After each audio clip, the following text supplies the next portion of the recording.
Hi guys, welcome back to another video, and today we're gonna talk about Oncidium orchids, more specifically about why Oncidium leaves turn yellow, or why my Oncidiums have a ton of yellow leaves.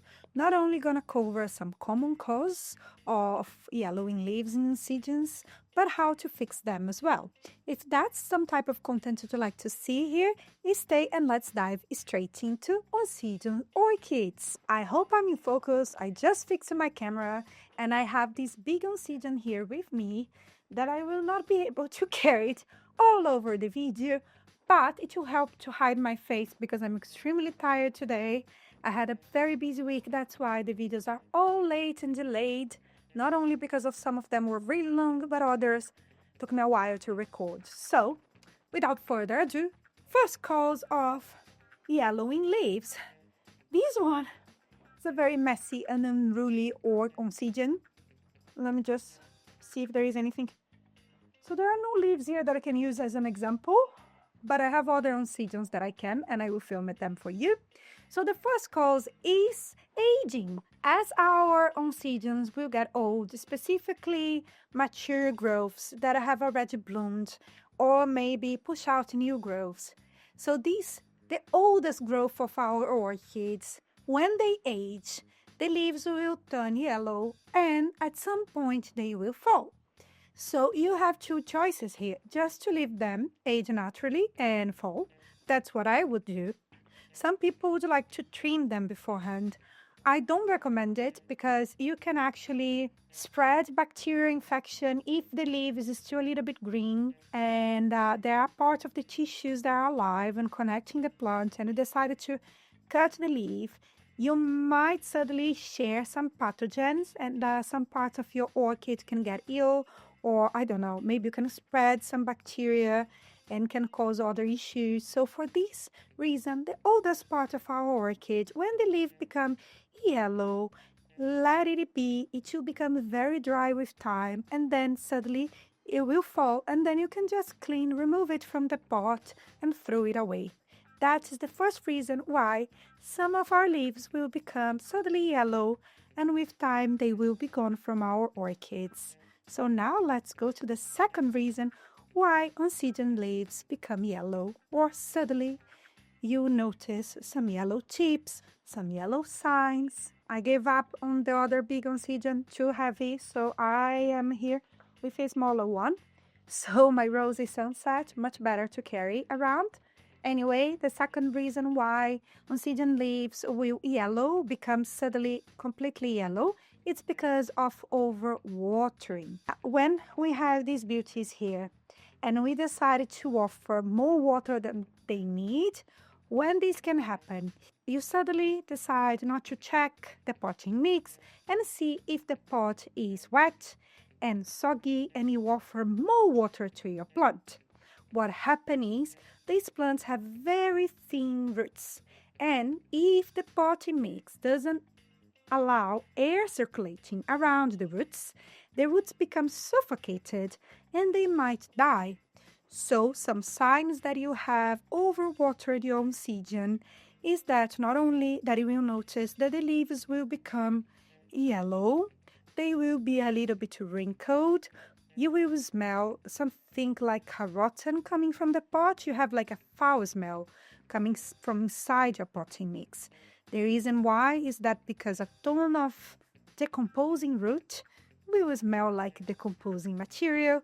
For this reason, you need to actually, when something like that happens, is first of all, wait for your plant to dry out between watering.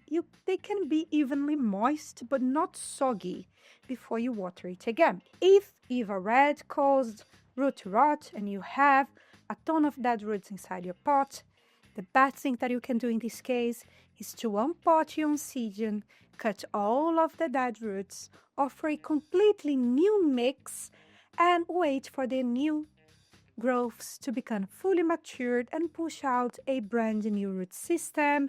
And in time, if you have enough growths, your plant will be able to hydrate itself and to keep growing healthily. By the way, the Oncidium Rosy Sunset, it's one of the easiest Oncidiums that I have in my collection, and it is gorgeous. Not only repot your Oncidium, but also make sure that the potting mix has enough drainage. Specifically for beginners, it's always good to have maybe a potting mix with ventilation leads, so it will give my pot a little bit more ventilation, but also avoid leaving a ton of water on the bottom of your pot so we can avoid root rot. On the flip side, the other reason why we have yellowing leaves is lack of watering. So these plants usually they like a little bit more moisture than Phalaenopsis, Vandas, and Cattleyas, I would say. As I mentioned before, they do like to be moist but not soggy. If you don't water your Oncidium as much as they need, what you notice is that not only yellowing leaves, wrinkled leaves, but also very shriveled pseudobulbs. And when you remove your Oncidium from its pot, probably you'll notice a ball of roots that will be whitish to grayish, and they will be very dry.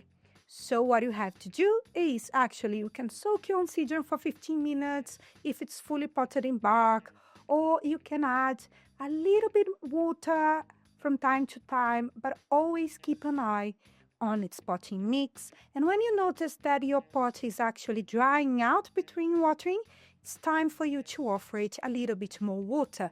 It's all about balance and observing your plant. That's really, really, really important because they have thin roots. They are not only sensitive to overwatering, but also to lack of water.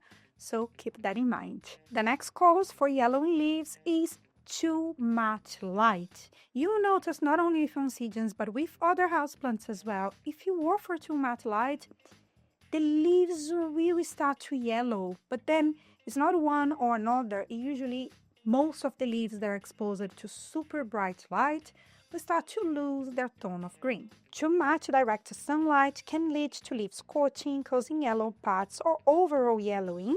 Not only gonna have yellow or brown parts on the leaves, dry or crisp edges. That's a very, very good sign that something is wrong there.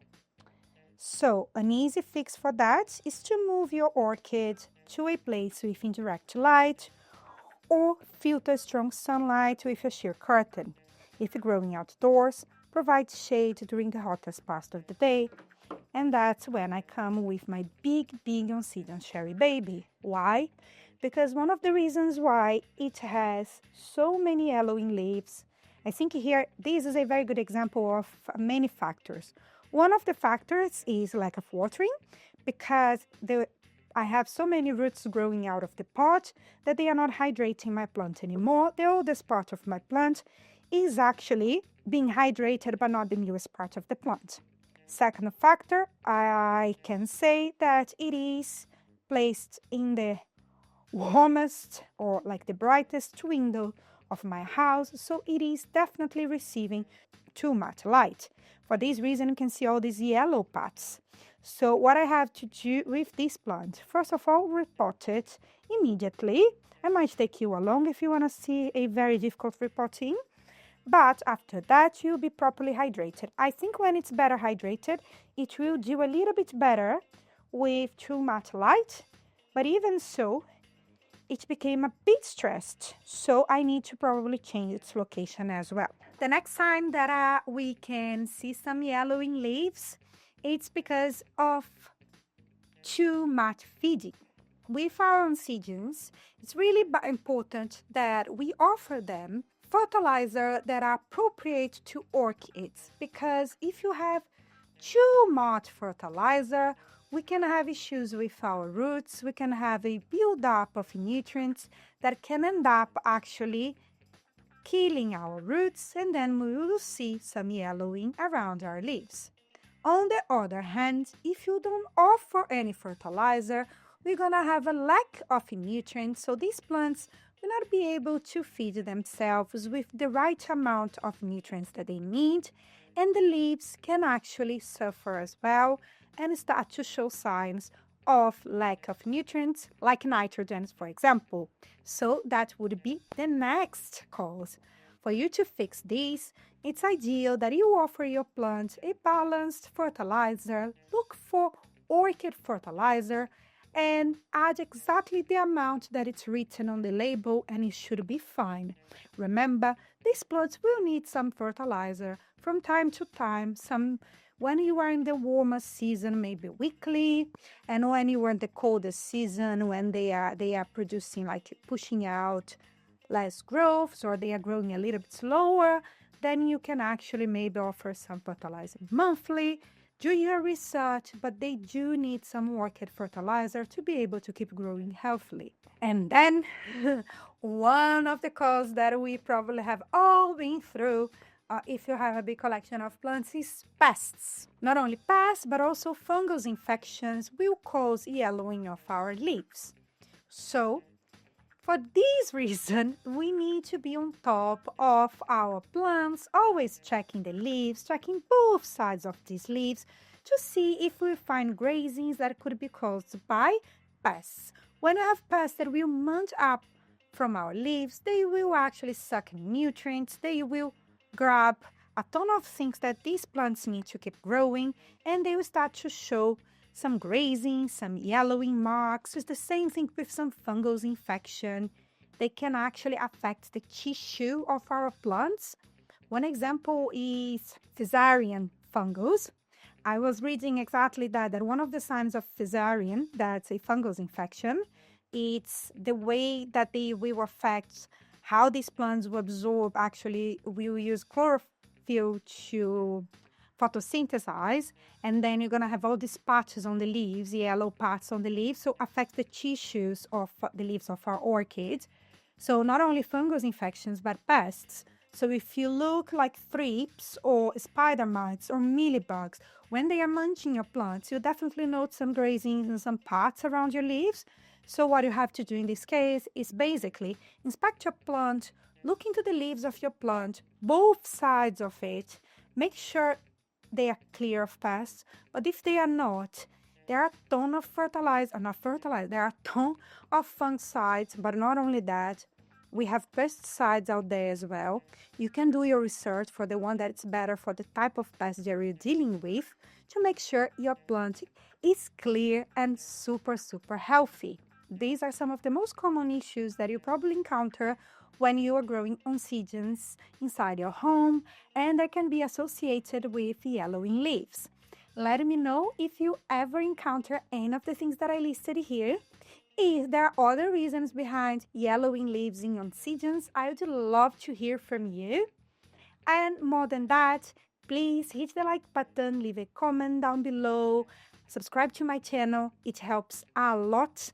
And that's everything that I want to tell you today. I hope you enjoyed this type of content, and I see you next time. Bye bye.